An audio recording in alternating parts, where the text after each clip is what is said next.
नाजरीन अस्सलाम वालेकुम। इनसाइड न्यूज़ के नए प्रोग्राम के साथ मैं हूं इब्राहिम राजा और आज हम आपको बताएंगे कि मियां नवाज शरीफ के हवाले से एक खुफिया व्हाट्सएप का मामला क्या है, एक जनरल ने क्या जवाबी पैगाम दिया है और रात 1 बजे क्या पैगाम रसानी हुई। अगर आप इस खबर की तफसील जानना चाहते हैं और आने वाले दिनों में भी अहम मामलात से आगाह रहना चाहते हैं तो हमारे चैनल को सब्सक्राइब कीजिए।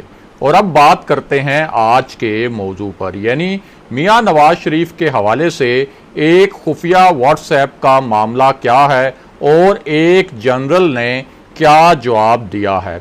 आपको इस मामले के मुतल्लिक 3 अहम पॉइंट्स और उनकी हैरानकुन तफसीलात बताते हैं ताकि आप इन तीनों पॉइंट्स को कनेक्ट करके, यानी नुक्तों से नुक्ते मिलाकर और कड़ियों से कड़ियां जोड़कर इस पूरे मामले को अच्छी तरह और आसानी से समझ सकें। तो मामला यह है कि एक खुफिया व्हाट्सएप भेजा गया। इस व्हाट्सएप मैसेज में इंतहाई अहम नौइयत का पैगाम था। इस पैगाम का ताल्लुक मौजूदा कशीदा सियासी सूरत हाल से है। इस व्हाट्सएप मैसेज में 6 जुमले लिखे गए थे। इन जुमलों का ताल्लुक बराह रास्त मियां नवाज शरीफ से है। इस व्हाट्सएप मैसेज के मामले में एक बैरूनी किरदार भी शामिल है और इस मैसेज की जो टाइमिंग है वो भी बहुत अहम है, यानी इस मैसेज को भेजने का जो वक्त है वो भी बहुत अहम है। ये मैसेज एक ऐसे वक्त में भेजा गया जब मौलाना फजलुर रहमान ने इशारा दिया कि वो GHQ के सामने धरना दे सकते हैं। उनकी जमात ने पेशावर और कोयटा में भी कोर कमांडर्स के घरों के बाहर धरने देने की धमकी दी। उसके बाद मौलाना फजलुर रहमान ने ताज़ा तरीन बयान में ये इल्ज़ाम लगाया है कि इस्टेब्लिशमेंट ने मुबैना तौर पर एक नाअहल शख्स को मुल्क पर मुसल्लत करके करोड़ों लोगों को अजियत में मुब्तला कर दिया है।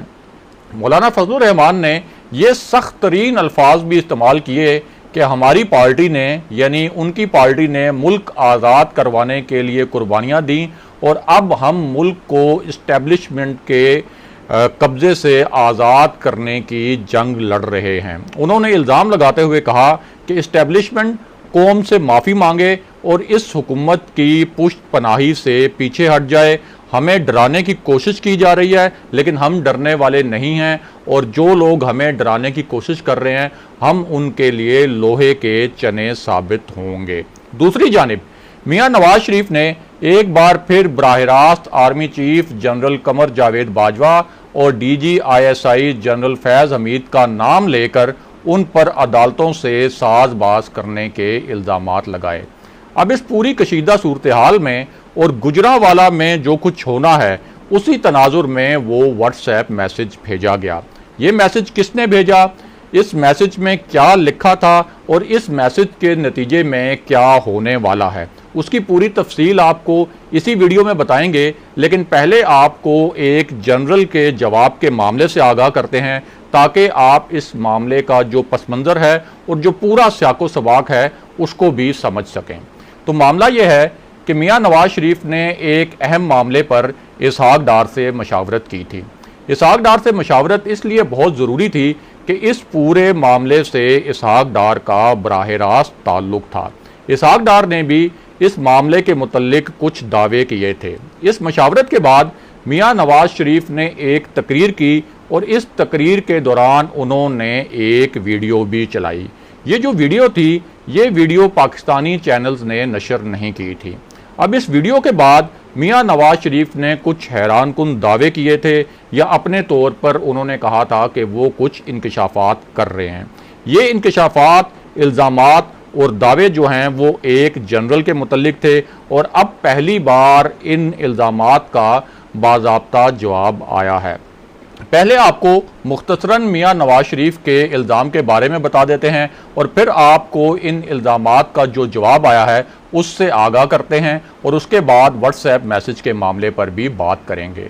तो आपको बताएं कि मियां नवाज शरीफ ने ये इल्ज़ाम लगाया था कि 2014 के धरने के दौरान उन्हें एक जनरल ने इस्तीफ़े का पैगाम भेजा था। उन्होंने इस सिलसिले में उस वक्त के DG ISI जनरल ज़हीरुल इस्लाम पर इल्ज़ाम लगाया था। इस बारे में इसहाक डार ने दावा किया था कि पाकिस्तान की जो सबसे बड़ी कारोबारी शख्सियत हैं और जो सबसे बड़े प्रॉपर्टी टाइकून हैं, उन्होंने पहले उनसे मुलाकात करके ये पैगाम पहुंचाया था। उसके बाद इसी शख्सियत ने मियां नवाज शरीफ से बराह रास्त मिलने पर इसरार किया था और उसके बाद रात 11 बजे उस शख्सियत ने डायरेक्ट नवाज शरीफ से मिलकर उन्हें जनरल ज़हीरुल इस्लाम का पैगाम पहुंचाया था कि वो इस्तीफ़ा दे दें। और इसहाक डार का दावा है कि वो इस पूरे मामले के ऐनी शाहिद हैं। इसी बारे में मुशाहिदुल्लाह खान ने भी एक बहुत बड़ा इल्ज़ाम लगाया था और दावा किया था। उन्होंने इल्ज़ाम लगाया था कि जनरल ज़हीरुल इस्लाम की एक ऑडियो रिकॉर्डिंग की गई थी। उनके दावे के मुताबिक ये ऑडियो रिकॉर्डिंग मियां नवाज शरीफ के पास मौजूद थी और नवाज शरीफ ने ये ऑडियो रिकॉर्डिंग मुबैना तौर पर उस वक्त के आर्मी चीफ जनरल राहिल शरीफ को भी सुनवाई थी।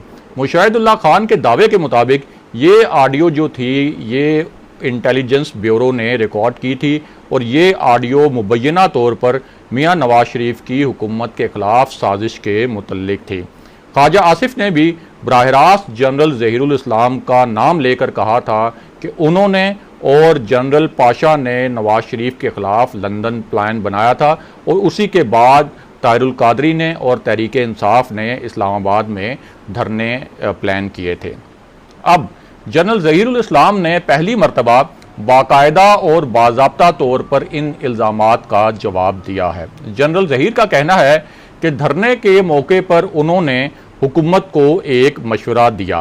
वो मशवरा ये था कि तहरीक इंसाफ और अवामी तहरीक के धरने से सियासी तौर पर ही निपटा जाए। उन्होंने दावा किया कि वो धरने के दौरान मुसलसल हुकूमत को यही मशवरा देते रहे। जनरल ज़हीरुल इस्लाम ने दो टोक अल्फाज में कहा कि उन्होंने किसी पैगाम रसां को मियां नवाज शरीफ के पास हरगिज़ नहीं भेजा था और ना ही उन्होंने किसी भी हवाले से नवाज शरीफ को इस्तीफ़ा देने का कोई पैगाम पहुंचाया। इस बारे में जनरल ज़हीरुल इस्लाम ने सीनियर सहाफ़ी अंसार अब्बासी साहब से बात की है और अंसार अब्बासी साहब ने इस मामले पर एक खबर भी शाया की है। और अब बात करते हैं व्हाट्सएप के मामले पर। तो आपको आगाह करें कि इस व्हाट्सएप पैगाम में मियां नवाज शरीफ की जो लंदन वाली रिहाइशगाह है यानी एवन फील्ड, उसका जिक्र किया गया है। इस मैसेज में वज़ीर आज़म इमरान खान की जानिब से एक मुबैना हदायत का जिक्र भी है और ये जो मैसेज है ये साहबजादा जहांगीर से मंसूब था और साहबजादा जहांगीर जो हैं वो यूरोप के लिए तजारती अमूर पर वज़ीर आज़म इमरान खान के तर्जुमान हैं। इस मैसेज में दावा किया गया कि वज़ीर आज़म इमरान खान ने साहबजादा जहांगीर को ये हदायत की है कि 16 अक्टूबर को मियां नवाज शरीफ की रिहाइशगाह के बाहर एहतजाजी मुजाहरा किया जाए। इस मुजाहरे की पुलिस और इंतज़ामिया से इजाज़त भी ले ली गई है और ये मुजाहरा PTV पर भी दिखाया जाएगा उस व्हाट्सएप मैसेज के मुताबिक।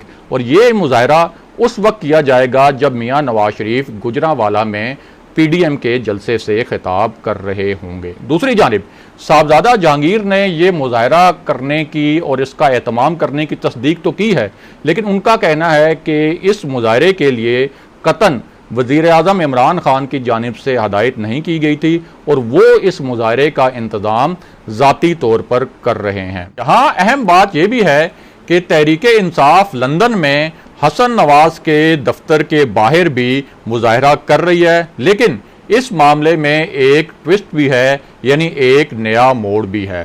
वो ट्विस्ट या नया मोड़ ये है कि इसहाक डार ने लंदन में कुछ अहम फ़ोन किए।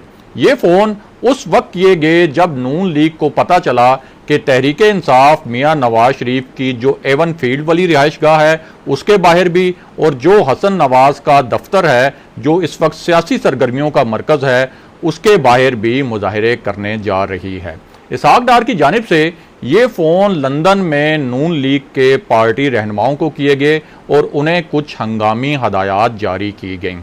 इन फ़ोन कॉल्स के बाद नून लीग के जो कारकुन हैं लंदन में उन्हें भी हसन नवाज के दफ्तर के बाहर बुला लिया गया है, यानी ऐन उस वक्त जब तहरीक इंसाफ के कारकुन नवाज शरीफ की रिहाइशगाह के बाहर मुजाहरा कर रहे होंगे और कुछ कारकुन हसन नवाज के दफ्तर के बाहर मुजाहरा कर रहे होंगे, ऐन उसी वक्त नून लीग के कारकुन जो हैं वो भी वहाँ मौजूद होंगे और इस पूरी सूरत हाल में वहाँ जो माहौल है और जो सूरत हाल है वो कशीदा भी हो सकती है।